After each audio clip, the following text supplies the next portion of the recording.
dans Hors-série, nous allons aborder le cas de la marque 5 d'Iron Man 2, autrement appelée l'armure en boîte.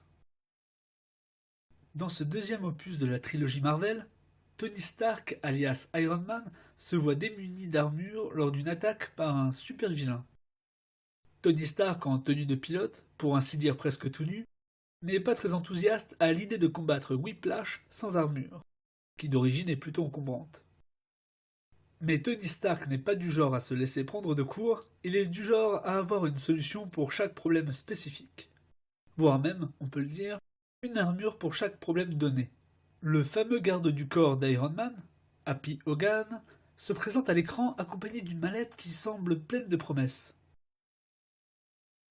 Accompagné de Pepper Potts, Happy va tenter de secourir Monsieur Stark en lui donnant la fameuse mallette surprise, pendant que notre héros tente, tant bien que mal, de ne pas trop décéder. Après une effroyable panique,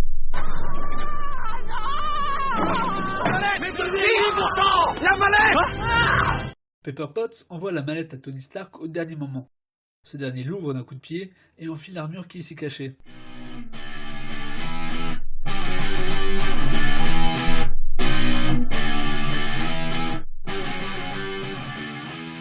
Impressionnante scène, ça c'est sûr. Mais j'aimerais revenir sur un point de détail avec vous. La mallette est lancée à bout de bras par Pepper Potts. Loin de moi l'idée de faire une remarque misogyne, mais Pepper Potts semble être assez fine comme femme, et lancer une mallette comme celle-ci en métal à bout de bras me semble un peu compliqué, et ce, pour n'importe qui.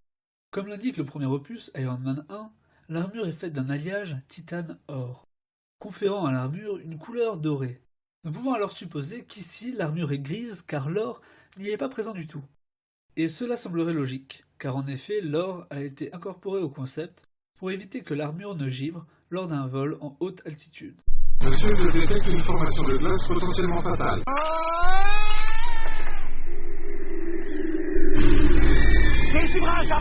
Une capacité qui ne semble pas être incorporée à la marque 5.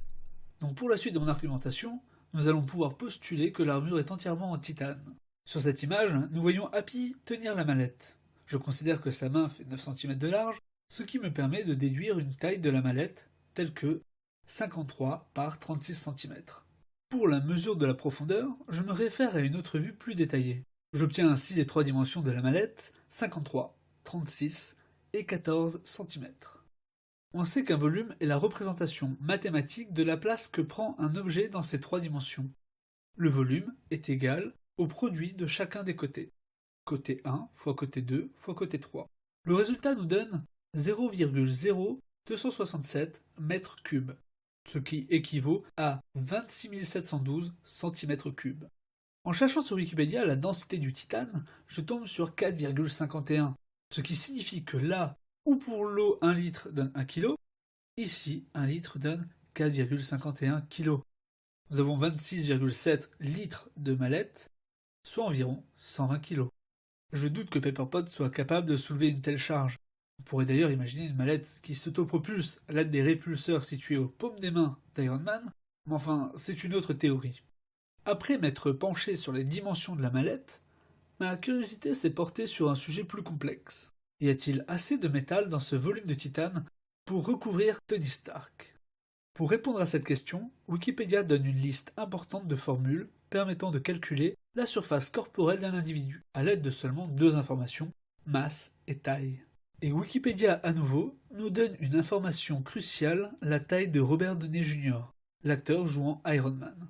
À partir de sa corpulence, j'ai extrapolé 2 masses extrêmes possibles, 68 et 75 kg. Attention, voici les formules de calcul de surface corporelle. Bon, ok, ça peut piquer les yeux, mais on ne va pas se concentrer sur les équations, simplement sur les résultats. Vous avez remarqué qu'il y a un code couleur pour pouvoir se repérer facilement. Chaque équation fait intervenir la taille et la masse de l'individu. On retrouve 2 colonnes rouges remplies de valeurs à droite. Ces valeurs correspondent à la surface corporelle obtenue à l'aide des équations respectivement sur la même ligne. Nous avons 2 valeurs, car j'ai fait le calcul pour la masse minimale, 68 kg, et la masse maximale, 75 kg. En isolant du lot les surfaces les plus extrêmes, on tombe sur les surfaces suivantes, 1,73 m² et 1,93 m². À l'aide du volume de la mallette de tout à l'heure, nous allons pouvoir identifier une donnée importante. Le volume est lié à la surface de la manière suivante. Volume égale surface fois épaisseur. Avec cette équation, nous allons pouvoir déterminer l'épaisseur minimale de l'armure d'Iron Man Mark V. Nous obtenons alors une épaisseur de 14 à 15 mm, ce qui est tout de même très épais. À cela, je ferai deux remarques. Dans le film, à aucun moment, une des armures d'Iron Man ne semble avoir une telle épaisseur. Dans la protection individuelle militaire, une plaque aussi résistante est souvent couplée à un revêtement Kevlar. Car même si le titane seul permet de stopper net une balle d'arme à feu, il réverbère presque intégralement l'énergie de la dite balle sur tout le reste du corps. On peut carrément voir le titane osciller et faire vibrer les organes, ce qui peut causer des hémorragies, voire des fissures osseuses.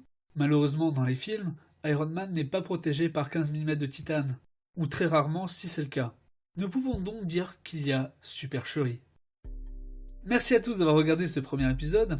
J'ai tenu à commencer ma chaîne avec l'un des films de la trilogie Iron Man, car ce genre de héros me fait rêver. On peut discuter de plein de choses à son égard. Peut-on faire voler ce type d'armure? Le corps humain peut-il encaisser les accélérations à répétition, etc. Ces détails étant techniques et complexes, j'ai trouvé ça plus intéressant de vous présenter Iron Man avec deux idées très simples à comprendre. Et pourtant, comme vous avez pu le voir, qui donne des résultats difficilement prévisibles. N'hésitez pas à vous abonner à ma chaîne pour être prévenu des prochaines vidéos, et à me suivre sur Instagram, j'y poste de nombreuses photos.